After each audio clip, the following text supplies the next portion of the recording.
Acho que a gente já entrou ao vivo. Agora é aguardar a notificação dos seguidores, do pessoal da leitura, os amigos da leitura, hashtag leitura coletiva Topetudos. Oi, amiga! Nick Seu Bando, Carolzinha, Catarinas Baby, Flávia Meiras, boa noite.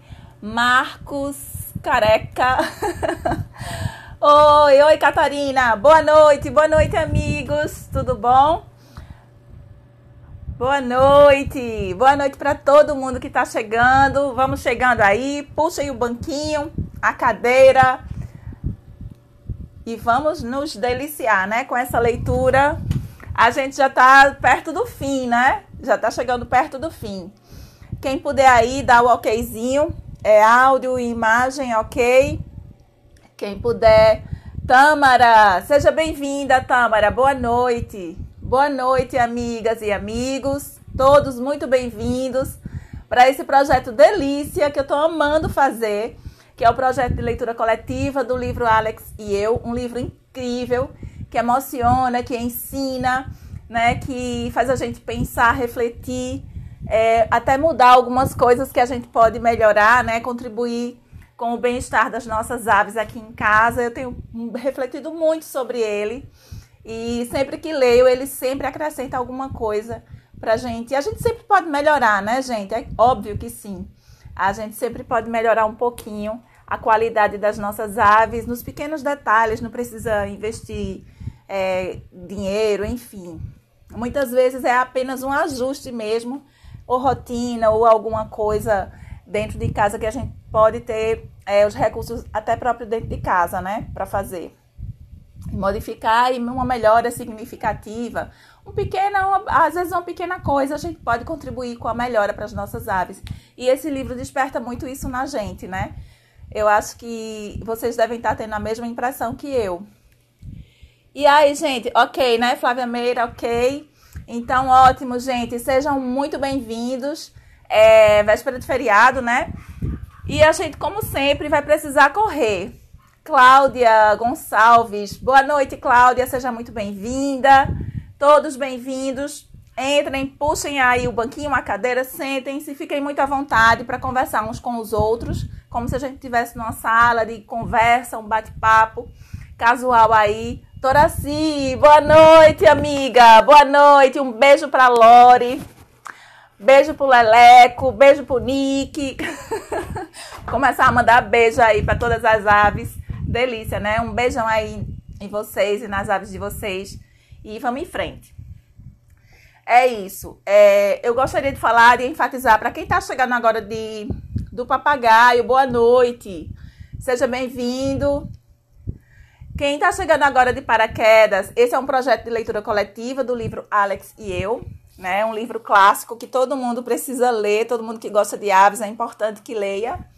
E aí a nossa playlist, a leitura de todos os capítulos, todas as leituras estão salvas, tanto numa playlist lá no YouTube, em nosso canal Topetudos Aves, como também uma playlist aqui no Instagram. Então quem quiser pegar do começo, quem quiser rever, enfim, fiquem à vontade porque tá tudo salvo.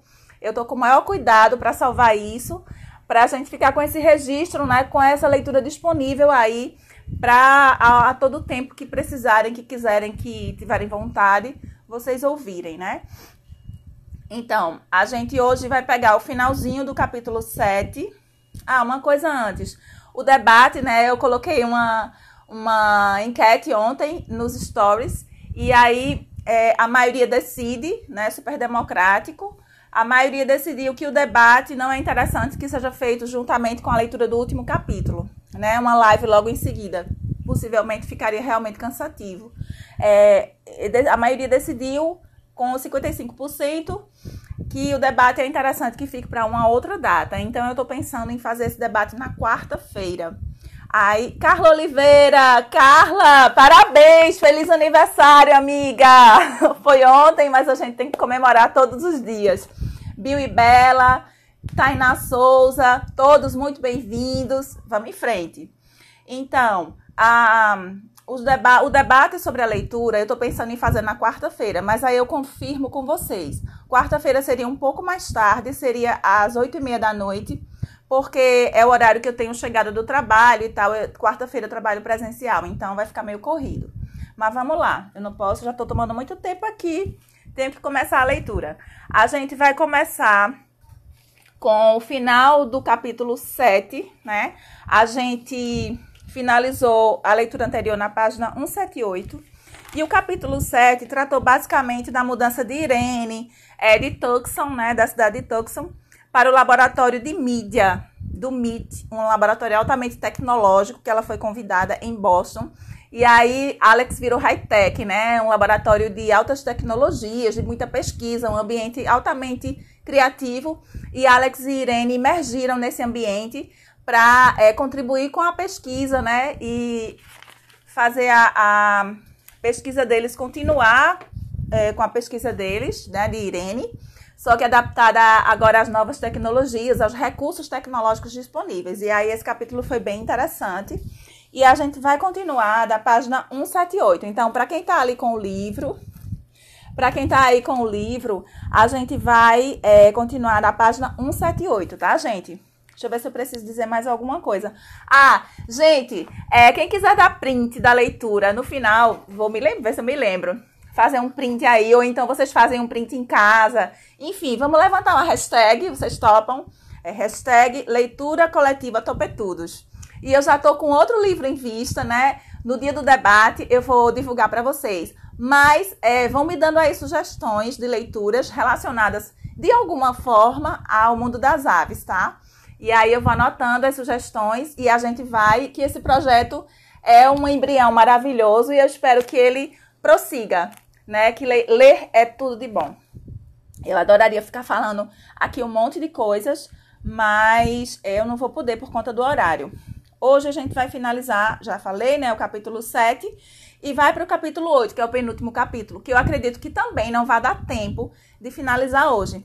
Mas como o capítulo 9 é bem curtinho, aí eu acho que a gente vai ficar com o final do capítulo 8 e o capítulo 9 para amanhã, possivelmente, tá? Então vamos lá, né? Então vamos lá. Hashtag leitura coletiva topetudos, tá? Quem topar aí pode levantar essa hashtag nos stories aí pra gente... a gente já devia ter feito isso antes, né? Mas agora que eu pensei nessa ideia. Mas sempre é tempo, né? De ter novas ideias. Então, vamos lá. Página 178, tá? Saulo Andrade, seja muito bem-vindo. Vamos lá, então, gente.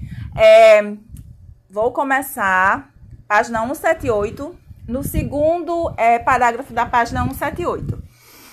Respirar, que eu tô afobada, que eu tava com saudade de ler.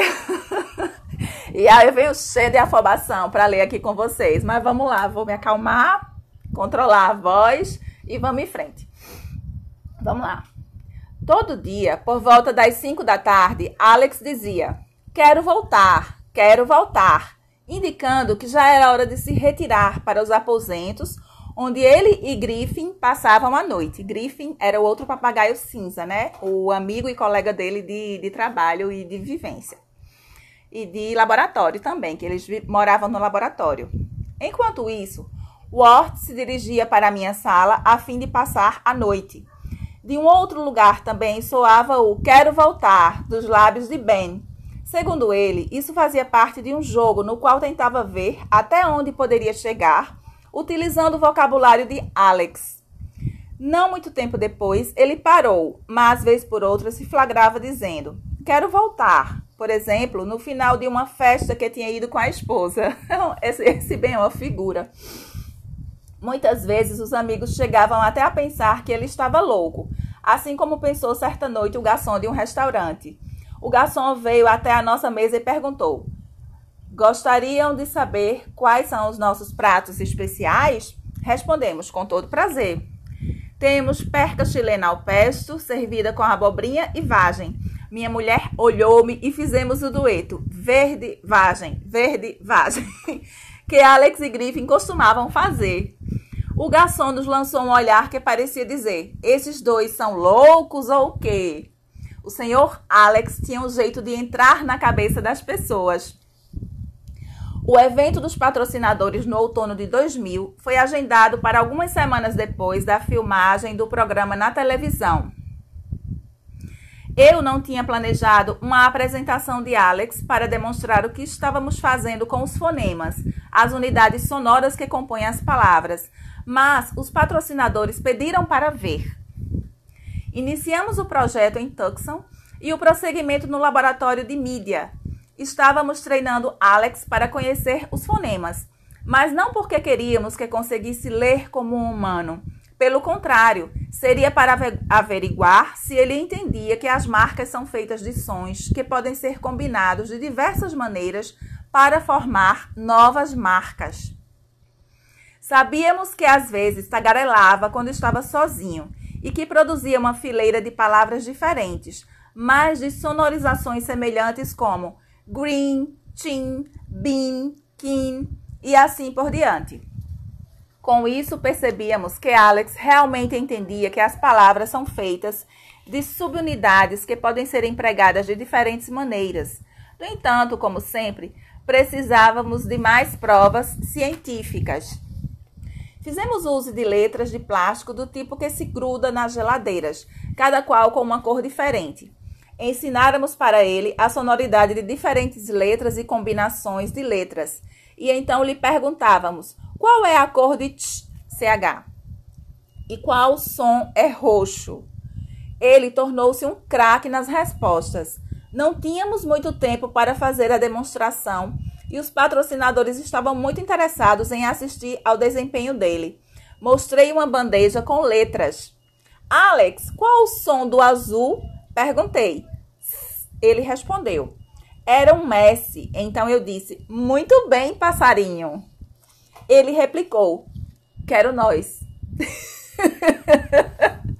Eu vou ficar com essa frase, quero nós, na minha cabeça, gente. Quando alguém me perguntar o que eu quero, eu vou dizer, quero nós. Como estávamos correndo contra o tempo, não queria desperdiçá-lo com Alex comendo nozes. Disse-lhe para que esperasse e perguntei, qual é o som do verde? Shhh, ele respondeu. Outra vez estava certo e novamente o elogiei. Bom papagaio. E outra vez ele disse, quero nós. Espere, Alex, falei. Qual é a cor de OR? Laranja, orange. Muito bem, passarinho. Quero nós. Alex mostrava-se nitidamente cada vez mais frustrado. Até que finalmente Alex deu uma olhadela de viés, que era sempre um sinal de que vinha encrenca pela frente.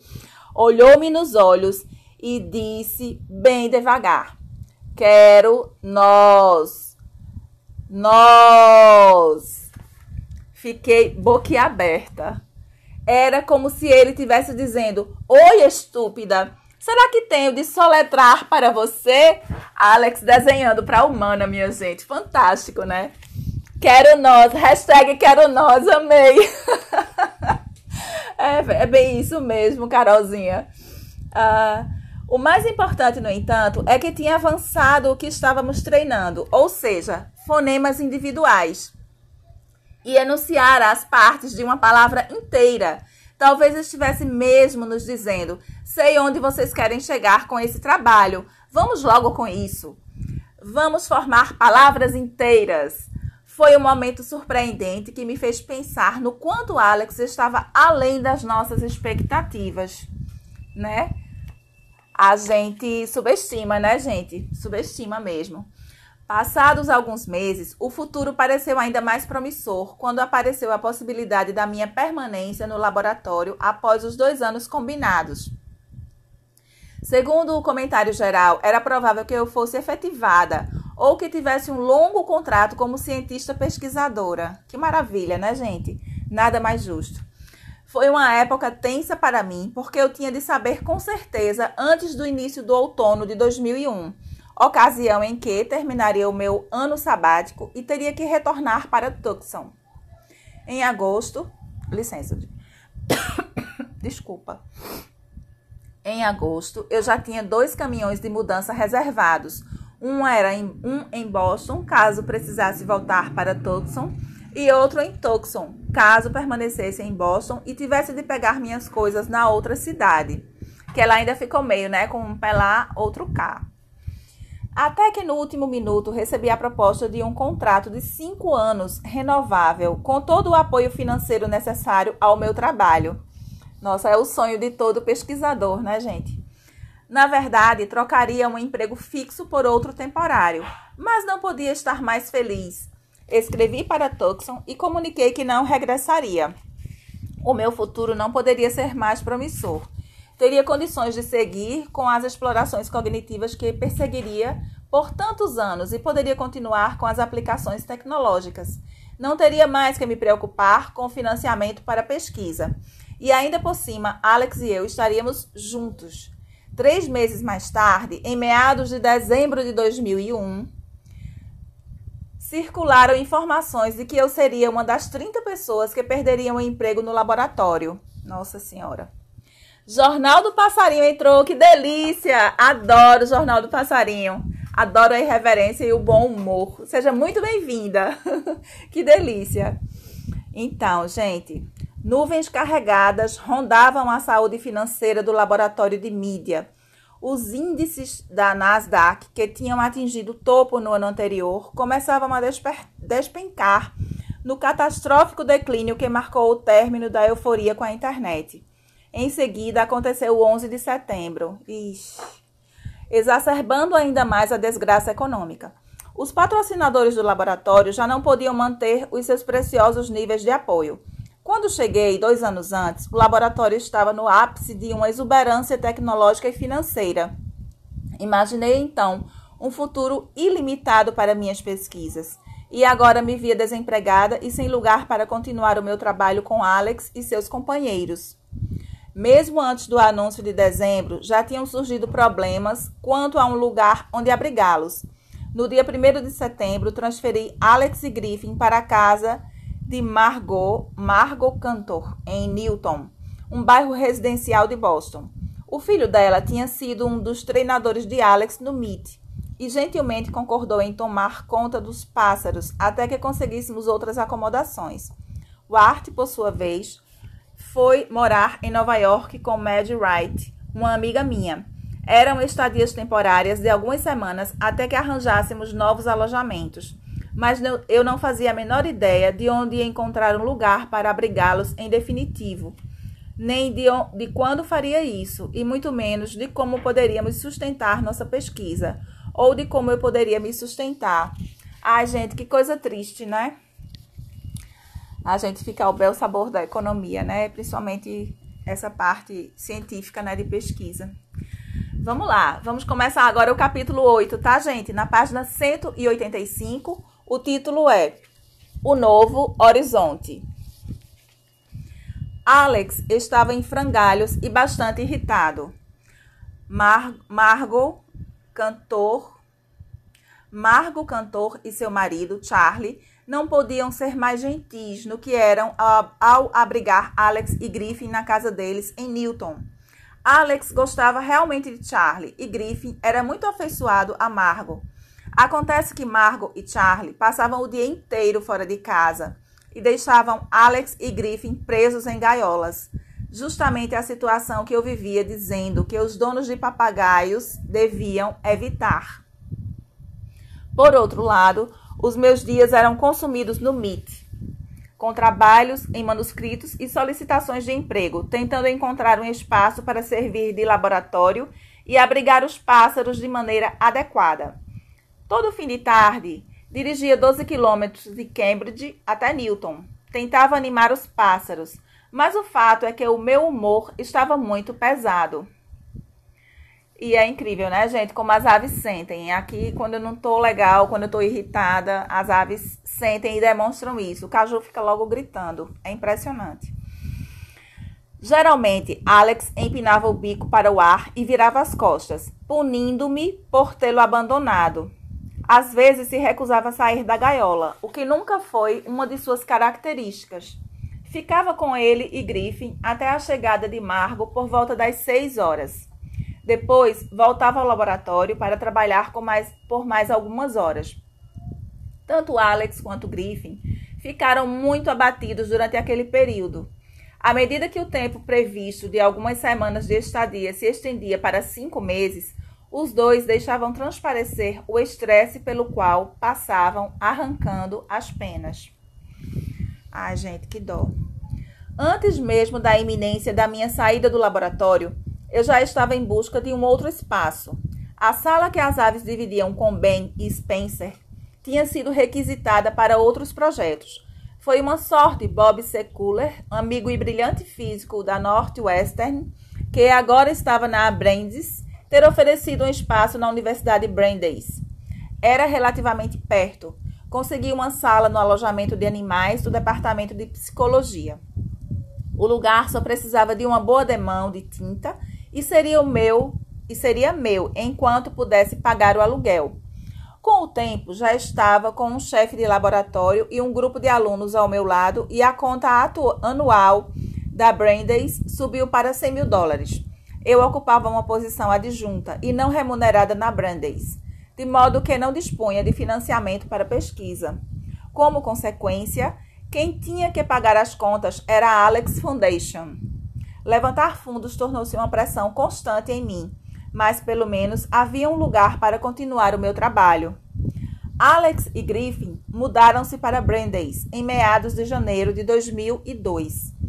E Wort juntou-se a eles pouco depois. A vida fora uma festa para Wort em Nova York.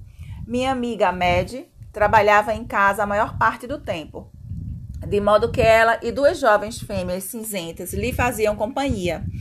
Ele tinha sido o cara durante aqueles 5 meses e agora retornava ao seu conhecido posto subalterno. Oi, Vitor. Boa noite, Vitor. Renan, Jean, todos muito bem-vindos. Vamos lá. A gente está na página 187 para quem está acompanhando pelo livro, tá, gente? O novo espaço também era apertado. A sala não media mais que 24 metros quadrados, com 3 grandes gaiolas, armários, estantes, uma pequena geladeira, uma pia, grandes poleiros e uma cadeira. O lugar estava entulhado. Acrescente a isso 1 ou 2 alunos e os bancos onde se sentavam durante o treinamento e você terá o quadro completo. Mas, felizmente, eu tinha alertado Levin Howe como chefe de laboratório desde o outono de 2002. Além de uma organizadora magnífica, Arlene é muito habilidosa com os pássaros e a pessoa mais gentil e tranquila que já conheci. Seria difícil imaginar a vida no laboratório de Brandeis sem a presença dela, colocando tudo em ordem e harmonia. O lugar apertado afetava os pássaros, principalmente Alex. Em Tucson, cada pássaro tinha o seu próprio espaço, onde era treinado e avaliado e onde dormia. Compartilhava uma grande área comum do laboratório nas horas de relaxamento. Até mesmo no laboratório de mídia, onde a área comum era pequena e apinhada de gente, os pássaros tinham os seus próprios dormitórios. Agora, dividiam um ambiente no qual se fazia treinamento, avaliação, relaxamento e servia de dormitório. Alex, que nunca deixou de ser o chefão do laboratório, tornou-se mais chefão do que nunca. Não resta dúvida de que era o poderoso chefão do campus e fazia com que todos soubessem disso. Alex sujeitava os novos alunos a muitas requisições. Quero milho, quero noz, quero ombro e por aí afora. Tratando de fazer com que os novos companheiros conhecessem realmente o vocabulário dele. Sempre agira assim, mas agora mostrava mais impaciência. Ele também tentava enganar os novos alunos para que lhe dessem uma porção extra de milho durante a tarde, depois de já ter recebido a ração do meio-dia. Seu comando intenso e inflamado tornava-se mais óbvio quando fazíamos o treinamento de Griffin, com as marcas e os conceitos. Em Tucson, as oportunidades de intromissão eram relativamente raras e agora eram constantes. Toda vez que Griffin hesitava em responder, Alex marchava até a parte mais alta da gaiola e lá do seu canto gritava a resposta. Vez por outra, se intrometia, mesmo quando estava ocupado com sua caixa de papelão no topo da gaiola. Gente, um espaço restrito, né? Assim, totalmente diferente, né, do treinamento anterior que ela vinha fazendo, infelizmente. Quando Griffin respondia de forma indistinta, Alex o advertia: fale claramente. Se eu perguntava para Griffin, por exemplo, qual é a cor? Alex se intrometia e dizia: não, diz a forma. Gente, é incrível. É inacreditável quase, né? Se a gente não convivesse com as espécies. Às vezes ele dava a resposta errada e confundia o já inseguro Griffin. Coitado de Griffin, comia o pão que diabo amassou na mão de Alex. De forma curta e grossa, Alex estava um saco. Bichinho, ele estava estressado, né, gente? Por outro lado, Wart se sentia feliz pelo fato de estar em sua gaiola e se divertindo com seus brinquedos. A hierarquia animal, que sempre existira, tornava-se cada vez mais definida, com Alex fazendo de tudo para deixar bem evidente a importância que lhe cabia. Ele sempre tinha de ser o papagaio do topo, literalmente. Existem diversas fotografias minhas e dos 3 pássaros no novo laboratório que aparentemente retratam uma família harmoniosa. Na verdade, como o Griffin gostava de se empoleirar no meu ombro, tive de arranjar um poleiro mais proeminente para o Alex, bem na frente dos outros pássaros e mais perto do meu rosto. Caso contrário, não haveria jeito de fazê-lo cooperar. Geralmente, Wart ficava na minha mão, abaixo dos outros. Não se sentia nem um pouco incomodado com isso. Wart era o papagaio paz e amor, gente. Ele era super de boa, não tinha frescura com ele. Esses primeiros anos na Brandeis foram muito difíceis e não alcançamos grandes feitos, sobretudo porque eu me ocupava com detalhes administrativos e solicitações de emprego. Mas, gradativamente, entramos na rotina produtiva. Como Alex sempre se intrometia no desempenho de Griffin, resolvemos incluí-lo como treinador de Griffin, o que já tínhamos tentado em Tucson. Ele aceitou a função com entusiasmo. Pela primeira vez se mostrava disposto a questionar Griffin, o que se recusara a fazer em Tucson. Certamente Alex tentava ser útil. A essa altura estávamos ensinando a marca 7 para o Griffin. Ele sabia reconhecer quando não conseguia dizer o que queríamos. Suas pupilas diminuíam. Ai, tadinho. Sua linguagem corporal exibia o desconforto que sentia e, às vezes, interrompia o treinamento.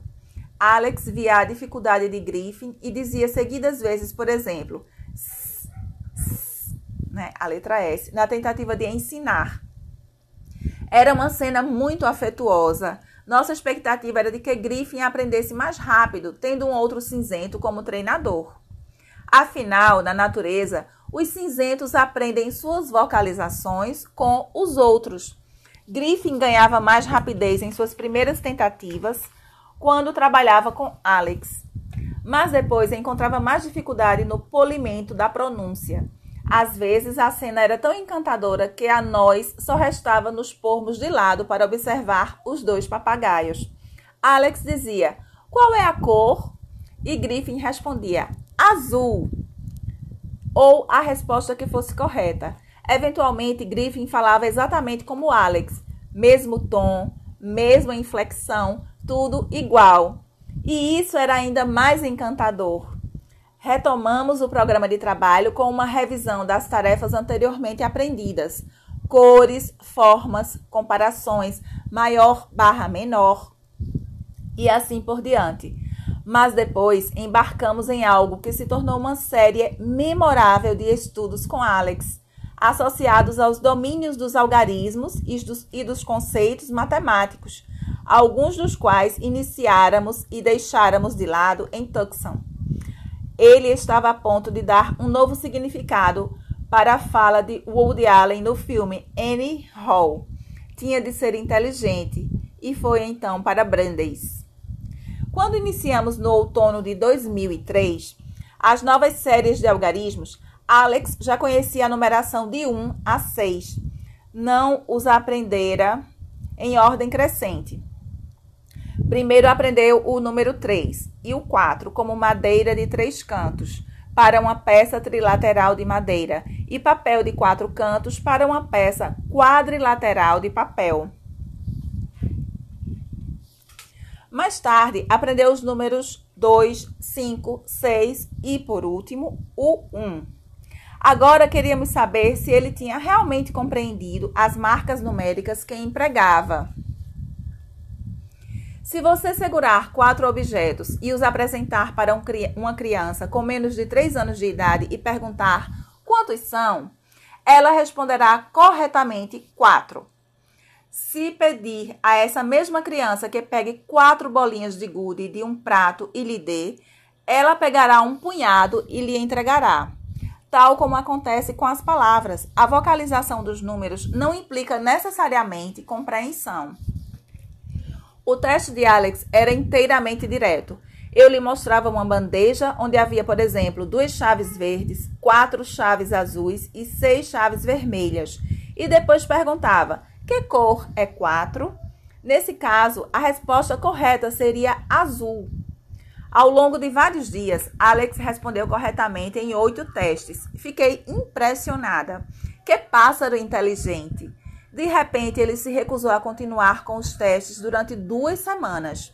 Olhava para o teto, respondia marcas de cores e objetos que não se encontravam na bandeja, ou cismava com uma marca inapropriada e a repetia incessantemente. E se catava, dava todas as respostas possíveis, menos a certa. Pedia água ou um e outro alimento, ou simplesmente dizia, quero voltar. Depois, sem uma razão aparente, terminou a greve de maneira memorável. Mostrei-lhe uma bandeja com objetos, conjuntos de 2, 3 e 6 blocos de diferentes cores e perguntei, que cor é 3? Alex respondeu bem objetivamente, 5. Dessa vez, alguma coisa mudara na atenção e no tom da resposta, ao contrário da indiferença e desatenção anteriores. Perguntei de novo, que cor é 3? 5. Replicou. Não, Alex, que cor é 3? A essa altura eu estava tanto intrigada quanto impaciente. Por que ele disse 5? Não há conjunto algum de 5 na travessa. 5, disse outra vez com firmeza. Vamos dar uma virada nisso, pensei comigo. Então disse-lhe, tudo bem, sabichão. Que cor é 5? Nenhum, respondeu sem hesitar. Ai, gente, eu chego a me arrepio. Incrível, né? Incrível o nível de raciocínio, o nível de aprendizado, assim, a capacidade cognitiva de uma ave dessa. Impressionante. Fiquei abismada. O que está querendo dizer? Anos antes, Alex deslocara o termo nenhum do estudo igual/diferente, enquanto apontava a ausência de similaridade ou diferença na forma, na cor ou no material de um par de objetos, para o estudo do tamanho relativo. Apresentávamos 2 objetos de diferentes cores e do mesmo tamanho e perguntávamos, qual cor é maior? E ele respondia, nenhum, para significar que eram idênticos. Fazia isso por conta própria, sem treinamento. E agora parecia que estava fazendo o uso do nenhum para indicar a ausência de um conjunto de 5 objetos, ou seja, empregando nenhum para indicar 0, a inexistência. Para ter certeza de que não tinha sido por acaso, fizemos mais 6 testes com travessas, nas quais faltavam conjuntos de 1, 2, 3, 4, etc. E perguntamos, que cor é 1? Que cor é 2? E assim por diante. Ele acertou 5 dos 6 testes. Seu único erro foi marcar uma cor que não constava na travessa. Alex realmente parecia dominar o conceito de algo como o 0. É impressionante, né, gente? Vamos lá. Sabe-se lá o que passou pela cabeça dele com aquela primeira série de respostas 5. Provavelmente se entediara com os testes, o que explica a greve que fizera. 2 semanas depois, foi como se tivesse dito para si mesmo, está bem, como posso tornar isso mais interessante? Já sei, vou marcar o que não está na travessa, né? O tédio é uma emoção poderosa entre as crianças na idade escolar e em meio a muitos adultos. E certamente não é uma exclusividade humana. Com certeza, né? Cantinho Verde Recife, seja muito bem-vindo. Decoff Silva entrou, seja muito bem-vindo. O uso que Alex fez do nenhum nesse contexto é importante por algumas razões. Uma delas é que zero é um conceito altamente abstrato. A designação zero só entrou na cultura ocidental na década de 1600. Uma outra razão é que, no caso, o uso do nenhum foi uma invenção dele mesmo. Não o tínhamos ensinado, imaginou sozinho. Ele raciocinou, né, gente? Um pouco antes da minha saída da Northwestern para entrar na Tucson, eu tinha tido uma conversa com Dan Dennett, um filósofo da Tufts University. Interessado, ele sugeriu: o que será que Alex diria se você perguntasse o que é verde e não houvesse nada verde na travessa? Diria nenhum? Hesitei um pouco em levar a ideia adiante, mas acabei tentando. Mostrei uma travessa de diferentes objetos coloridos para Alex e perguntei: o que é roxo? Não havia nada roxo na travessa. Olhou-me e disse: quero uva. Gente, aí a Irene concluiu: uvas são roxas. Ele está me enganando, não está fazendo o que quero que faça. Parece estar fazendo algo mais inteligente. Mas como poderia saber quando está sendo esperto e quando está respondendo errado? Isso é mais difícil do que eu pensava. Abandonei a ideia. Inteligente demais, né, Carolzinha? Catarinas Baby falou para acabar.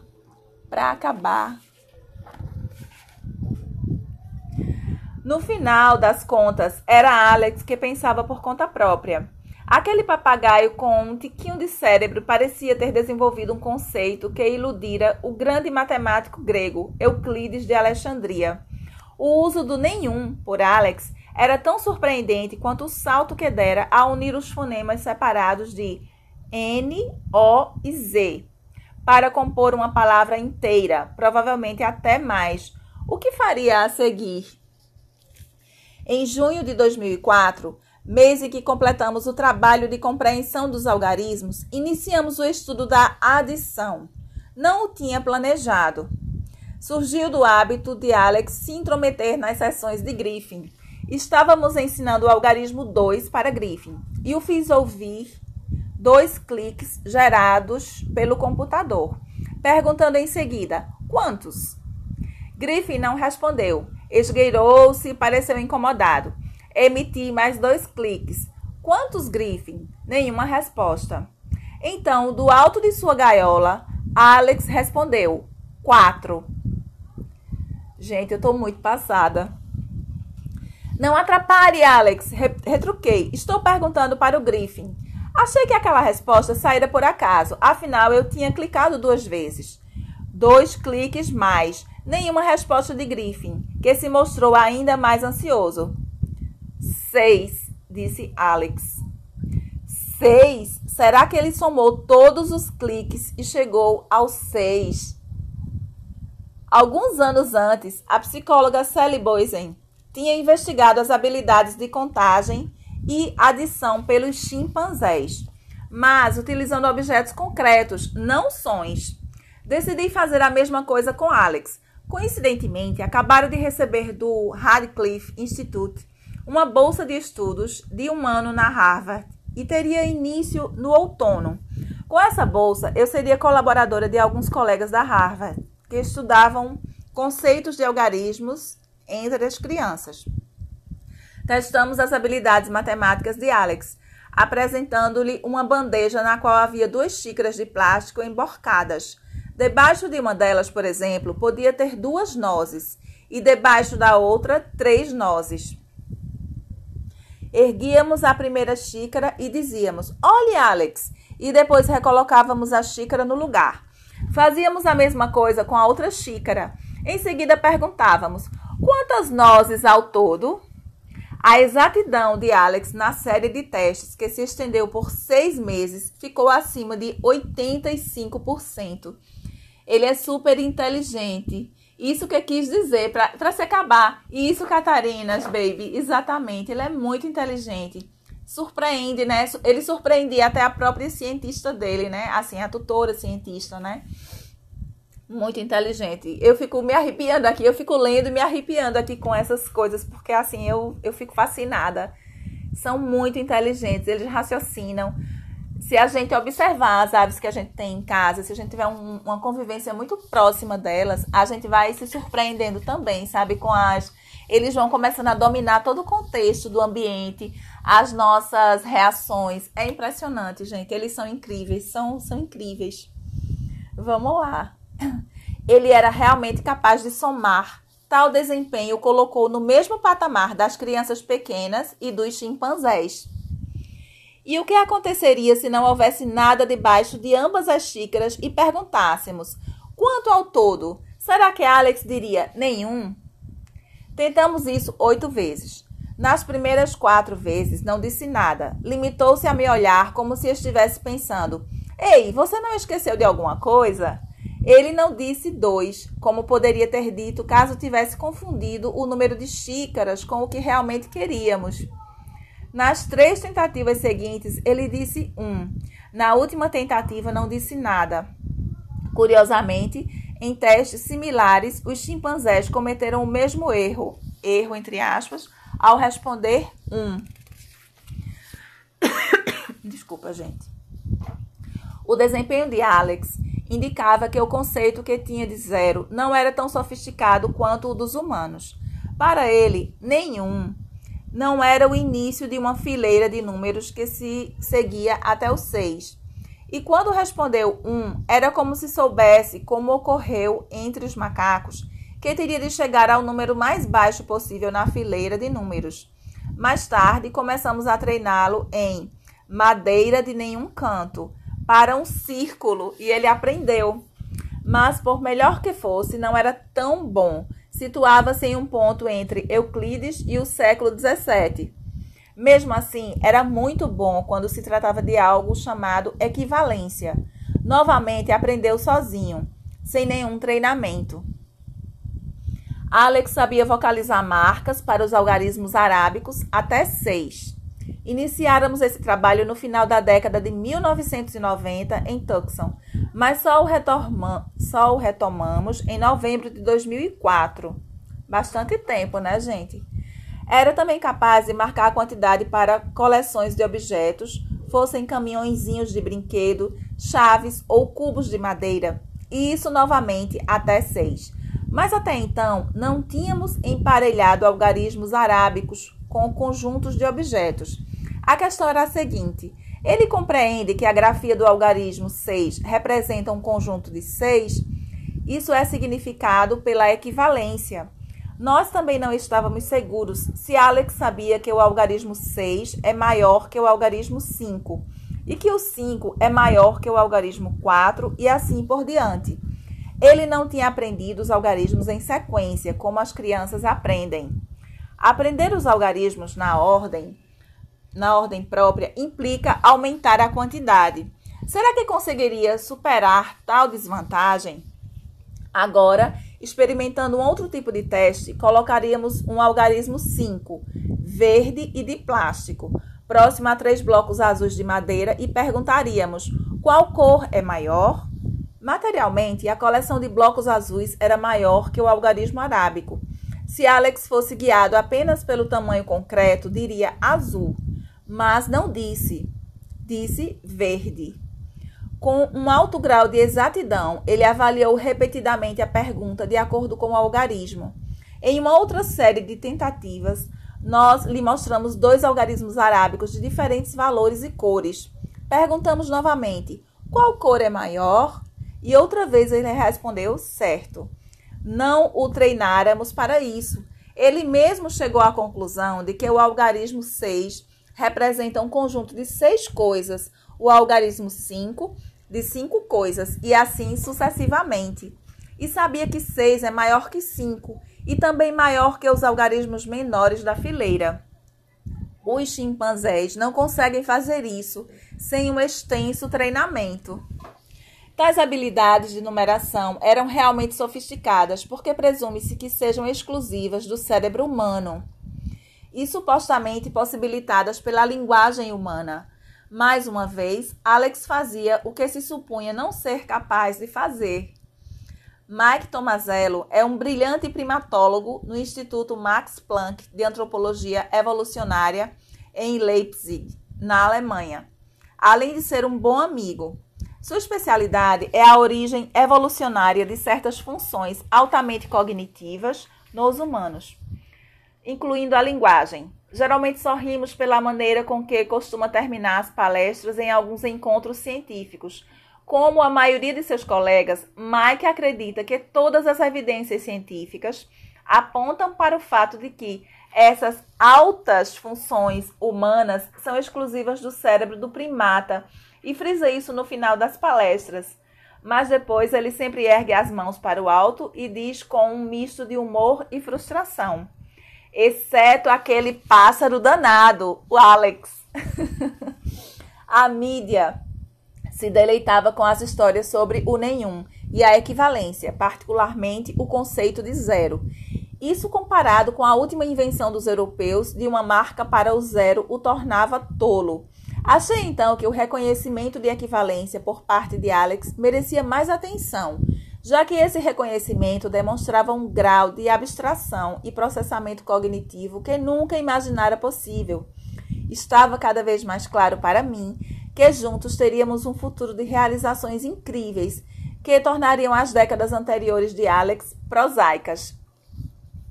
No final do verão de 2005, terminou o glorioso ano de liberdade intelectual e segurança financeira que me foi oferecido pela Bolsa de Radcliffe. Eu estava descobrindo habilidades cognitivas em Alex que ninguém pensara possíveis e desafiando as mais profundas convicções sobre a origem das habilidades cognitivas humanas. E continuava desempregada. E também sem financiamento. Fui obrigada a apelar para o seguro-desemprego. Minha refeição semanal eram 14 tofus e no inverno procurava manter o termostato em 14 graus para diminuir os gastos. Foi somente graças às generosas doações para o Alex Foundation que continuei o meu trabalho com Alex. A mídia retratava Alex como um gênio, e ele era. Uma ave genial, mas além dos feitos intelectuais, havia muitos mais aspectos no Sr. Alex. Ele era mandão e obstinado, era brincalhão, não apenas com os brinquedos, mas intelectualmente quando, por exemplo, respondia errado de maneira deliberada. Era travesso e afetuoso, e passava uma sensação de que, embora dependesse de nós, era extremamente seguro de si. Ele nos possuía muito mais do que era possuído por nós. No geral, era como Puck, o elfo de sonhos de uma noite de verão. Sua excursão favorita era o passeio no pequeno saguão próximo ao laboratório. Ver árvore, ele dizia, pelo menos 2 ou 3 vezes por semana. Ai, que delícia! Os alunos acatavam a ordem dele e o levavam até o saguão. Geralmente também carregavam o poleiro, mas Alex preferia empoleirar-se no encosto de um pequeno sofá perto da janela. Adorava olhar os pássaros na árvore adjacente à janela e os caminhões que circulavam na estrada mais abaixo.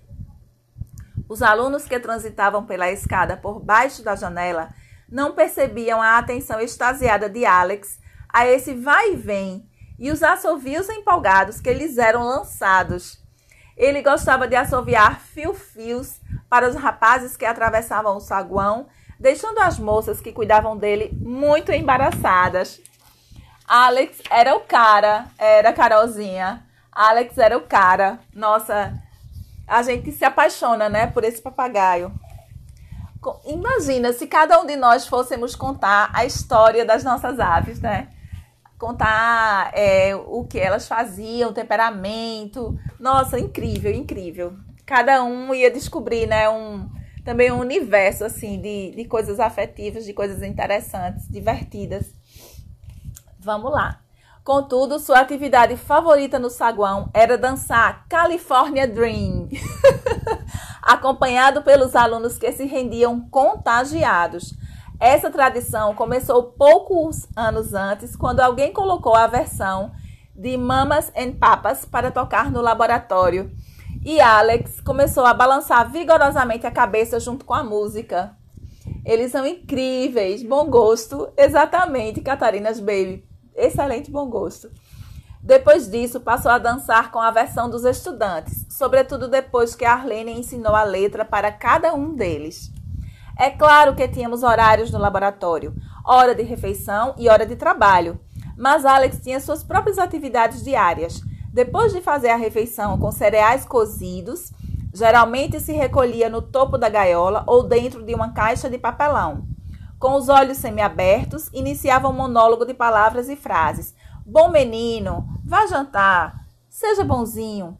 Qual o problema? Qual é? Todo dia fazia a mesma coisa por volta das 4:30 da tarde.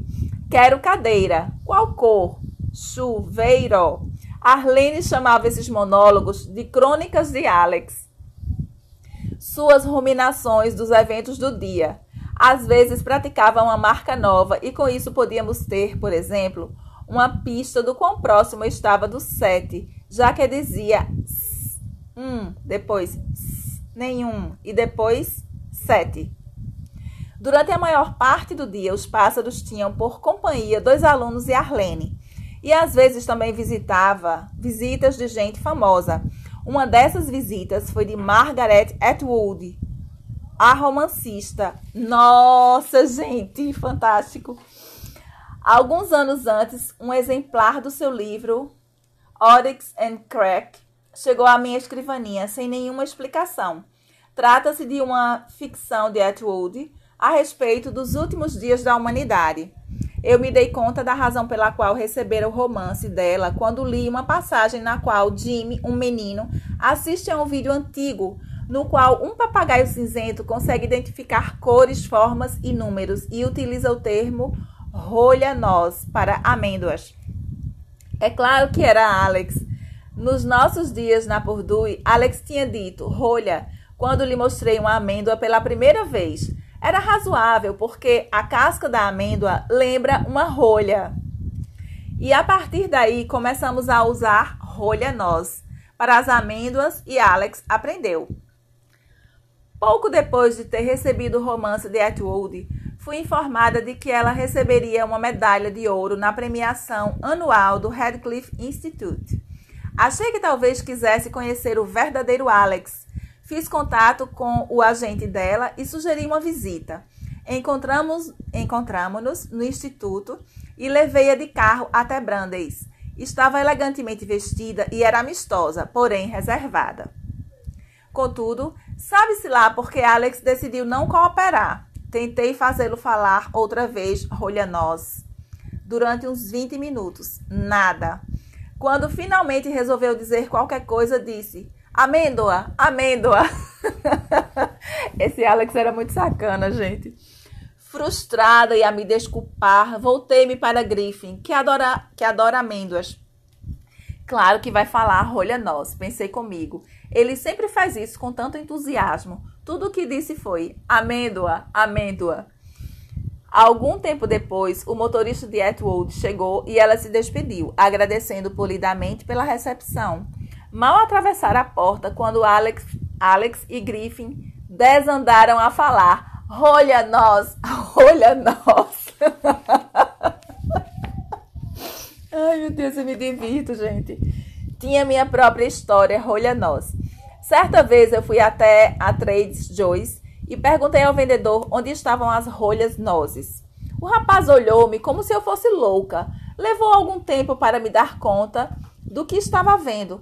Oh, amêndoas, quero dizer, amêndoas, disse embaraçada. Rolha-noz é como meu filho chama as amêndoas. Virei de costas e saí do alcance dos olhos dele o mais rápido possível. É muito fácil soltar de repente a linguagem do laboratório. Os alunos fazem isso o tempo todo, imitando a cadência levemente britânica da fala de Alex. É uma diversão que escapa ocasionalmente para o mundo de fora. É uma referência interna, né? A piada interna, gente. Muito bom. Já disse no início que Alex preferia os rapazes às moças e expressava essa especial preferência com a dança do acasalamento dos cinzentos. Durante os primeiros meses de 2007, ele tornou-se exacerbadamente sexual com os seus preferidos. Pobre Steve patriarco. Durante uns 6 meses, toda vez que Steve o pegava, Alex subia rápido até o ombro e lá erguia as penas e dançava, equilibrando-se ora em um pé, ora no outro e regurgitando a comida. Era totalmente ridículo. Ao longo desse período, Alex desinteressou-se visivelmente pelo trabalho. A conselho do veterinário, tiramos a caixa de papelão. Desde os tempos na Tucson, Alex mastigava com entusiasmo a caixa de papelão, criando janelas e portas. Adorava passar algumas horas em sua casa, relaxando, produzindo monólogos e comentando as atividades no laboratório. A caixa era um substituto do ninho. Segundo o veterinário, poderia exacerbar os hormônios de Alex. E também passamos a alimentá-lo com tofu para acalmá-lo. Em agosto, ele readquiriu sua estabilidade e passou a trabalhar novamente, sem desempenhar com tanta frequência a dança do acasalamento para o Steve. E lhe devolvemos a caixa. Nessa ocasião, um dos alunos fez aniversário e levou um bolo para o laboratório e todos nos fartamos, inclusive os pássaros. Senhor Jesus. Pão gostoso, disse Alex, todo satisfeito. Ele tinha aprendido gostoso e pão algum tempo antes, mas pão gostoso foi criação exclusivamente dele. Gente, um parênteses. Caju, minha periquito rei fêmea, né? Ela fala que gostoso e ela só fala isso quando tá com o alimento que ela gosta. Então, assim, ela não só aprendeu que gostoso, mas ela já faz a associação a uma determinada situação específica, né? Quando ela recebe um alimento que ela gosta, quando ela tá comendo algo que ela gosta, aí ela fala, que gostoso. Então, ela tem a compreensão disso aí, eu acho fantástico. Só lembrei disso agora, né? Um parênteses. No final de agosto, derrubaram a árvore que dava para a janela do saguão. Alex não podia mais ver os pássaros. Tadinho. Eu já pensava em trabalhar a ilusão de ótica com Alex desde que estivemos no laboratório de mídia. No verão de 2005, associei-me a Patrick Kavanagh, professor de psicologia da Harvard, para colocar a ideia em prática. O cérebro humano nos prega muitas peças e por isso, às vezes, vemos as coisas como elas não são. Patrick e eu colocamos uma questão simples e profunda. Alex vê o mundo exatamente como o vemos? Ou seja, o cérebro dele experimenta as ilusões de ótica da mesma maneira que o nosso experimenta? Vislumbrei esse trabalho como o novo horizonte da minha jornada com Alex, muito além da nomeação de objetos ou categorias ou algarismos. Os cérebros dos pássaros e dos humanos entraram em divergência evolucionária há 280 milhões de anos. Isso significa que os cérebros das aves e dos mamíferos possuem diferenças estruturais, a ponto de os fazerem operar de maneira diferente? Gente, eu sei que tá muito instigante, demasiadamente instigante, mas eu tenho um minutinho para encerrar a live. E aí, para salvá-la, eu realmente preciso encerrar. Aí, a gente amanhã vai retomar, a gente tá na página 204, né? Então, a gente amanhã vai retomar e vai ler o final desse capítulo. Preparem o coração e o lenço. E aí a gente vai ler o capítulo 9, que é bem curtinho, tá? Então amanhã, se Deus quiser, a gente vai concluir a nossa leitura coletiva. E tô muito feliz, quero muito agradecer a todo mundo que tá acompanhando, que vem acompanhando desde o início, a quem chegou depois. Sejam todos muito bem-vindos. Tá tudo salvo nas playlists do YouTube e aqui do Instagram. E quem quiser fazer um print para levantar a hashtag Leitura Coletiva Topetudos, eu vou parar aqui 2 segundinhos.